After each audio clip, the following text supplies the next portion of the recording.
I'm just still feeling miserable, but I'm happy that I at least have a diagnosis. So he started treating me it was pretty intense treatment for Lyme disease. I was on a heavy oral medication of antibiotics. And then at the same time, still being treated for all the other muscular things that, I had 8 different doctors at the time. This one's treating me for dopamine deficiency. This one's treating me for Lyme disease. Everybody kind of had their hand in on it, but nobody really could say concrete, this is what it was, except for this guy with the Lyme disease. So that's sort of what I stuck with him and thought, all right, at least he's come up with a diagnosis. And I followed his regimen, and I didn't get better, but I'd have moments where I'd get better. So I'd feel good for maybe a couple weeks. And then, I'd relapse and I'd be bad for 4 to 6 months. I was hospitalized for 26 weeks out of a year. Out of a year and a half, I spent 26 weeks in the hospital getting treatment. I was on IV antibiotics. I had 2 episodes of cardiac arrest.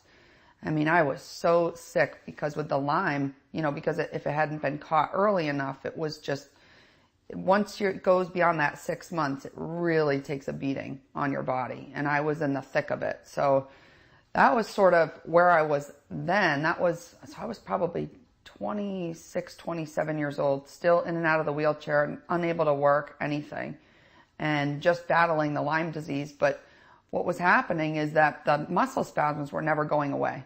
So I would get a little bit better, but I'd still have these episodes with these muscle spasms. And it looked like, I always try to explain to people what it looks like, because when I say spasm, it's not just a small little twitch. It looks very similar to an epileptic seizure.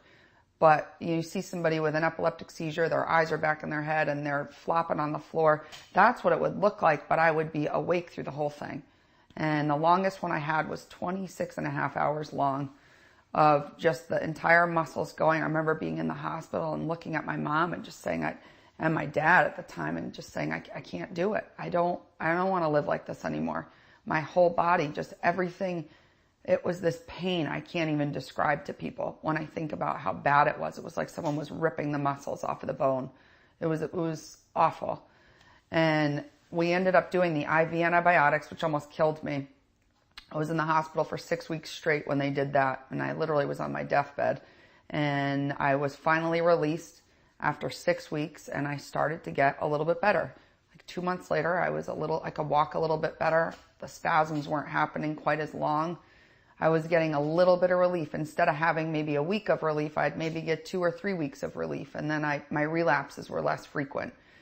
So it was sort of in this limbo, though. I tried to go back to work. I was trying to still be active and have a normal life of like a 27, 28-year-old, which my 20s were not very normal when you're sick. So I ended up kind of going through this cycle for a while. And then I ended up moving down to Florida. And I always noticed my health sort of always correlated with my immune system.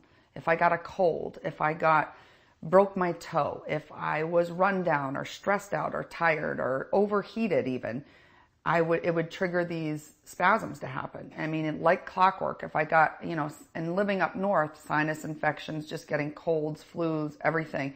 I wanted to be in the warm weather. I always did better in warm weather. So we moved down here, and that was the one thing I noticed, though, was this. It seemed like every time something like that happened, I would re-trigger into these episodes.